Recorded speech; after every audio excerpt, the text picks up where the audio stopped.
Assalamualaikum warahmatullahi wabarakatuh. Salam Om Swastiastu, Namo Buddhaya, salam kebajikan, salam sejahtera bagi kita semua. Kami dari kelompok 5 akan menjelaskan mengenai kasus pelanggaran hak istri suami bunuh pelaku dapaksa di Sidrap, Sulawesi Selatan. Sebelumnya, perkenankan kami untuk memperkenalkan diri dari saya, Siti Aisyah, dengan NIM 2308103011020 dari Prodi S1 Akuntansi, Fakultas Ekonomi dan Bisnis.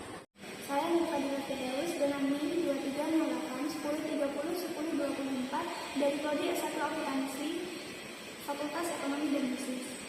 Perkenalkan, saya Delia Ismailini dengan NIM 230810301021 dari Prodi S1 Akuntansi, Fakultas Ekonomi dan Bisnis. Saya Rizky Fuan dengan NIM 230810201144 dari Prodi S1 Manajemen, Fakultas Ekonomi dan Bisnis. Saya Apatrio Azil Revana dengan NIM 230810211115 dari Prodi S1 Manajemen dari Fakultas Ekonomi dan Bisnis. Pembunuhan merupakan tindakan penghilangan nyawa seseorang, sedangkan pemerkosaan adalah tindakan pemaksaan untuk melakukan hubungan seksual yang dilakukan oleh laki-laki terhadap perempuan sehingga dapat melukai fisik dan juga mental perempuan. Belakangan ini tengah gempar mengenai kasus pembunuhan yang dilakukan oleh suami korban dari budak paksa di daerah Sidrap, Sulawesi Selatan. Hal ini bermula dari ketika istri Muklis diperkosa oleh tetangganya yang berinisial AR ini, sehingga istri Muklis pun mengadu kepada Muklis yang berada di perantauan pada saat itu.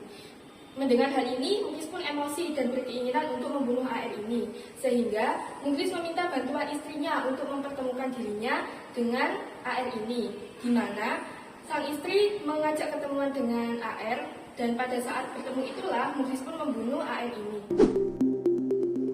Akar permasalahan yakni terjadinya pelanggaran yang dilakukan oleh berbagai pihak yang terlibat dalam kasus ini, di mana pihak pertama yakni AR melakukan pelanggaran dengan melakukan aksi budak paksa terhadap AN, istri dari Muklis.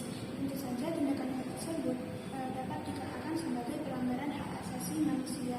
Berawal dari kejadian tersebut, Muklis sebagai suami dari korban budak paksa merasa sakit hati dan juga cemburu, dan kemudian dia melakukan tindakan perencanaan untuk melakukan pembunuhan dengan dibantu oleh istrinya.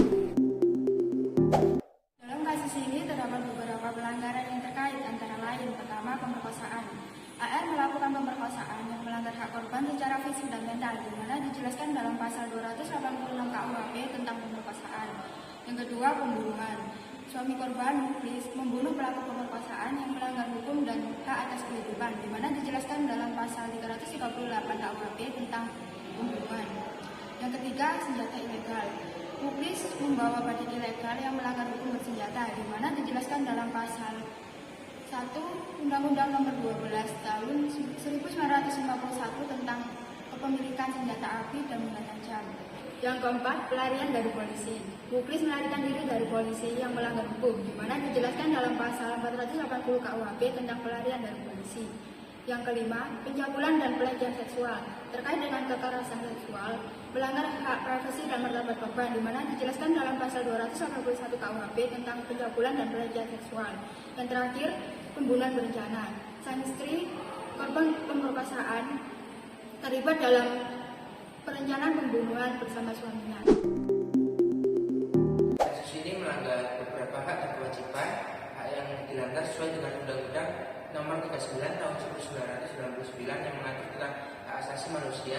Yang ayat pertama berbunyi, setiap orang berhak bebas dari penyiksaan, penghukuman atau perlakuan yang kejam, tidak manusiawi, merendahkan derajat dan martabat kemanusiaannya terkait dengan seorang istri yang dirusak paksa oleh tetangganya. Kemudian ayat kedua yang berbunyi, setiap orang berhak bebas dari penghilangan paksa dan penghilangan nyawa, termasuk juga pelaku rusak paksa yang telah dibunuh oleh suami korban, yang seharusnya hukumannya sesuai dengan pasal 285 KUHP, yaitu maksimal 12 tahun penjara. Kemudian kewajiban yang dilanggar yaitu sesuai dengan pasal 27 ayat pertama Undang-Undang Dasar Negara Republik Indonesia tahun 1945 yang tentang wajib mentaati hukum dan pemerintahan, yang berbunyi segala warga negara bersamaan kedudukannya di dalam hukum dan pemerintahan dan wajib menjunjung hukum dan pemerintahan tanpa terkecuali.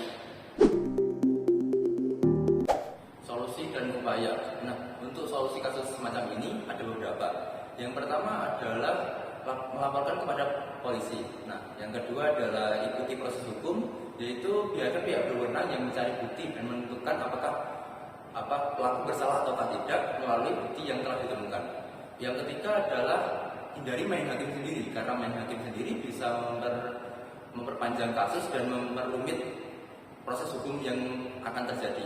Untuk upaya agar tidak terjadi kasus semacam ini ada beberapa.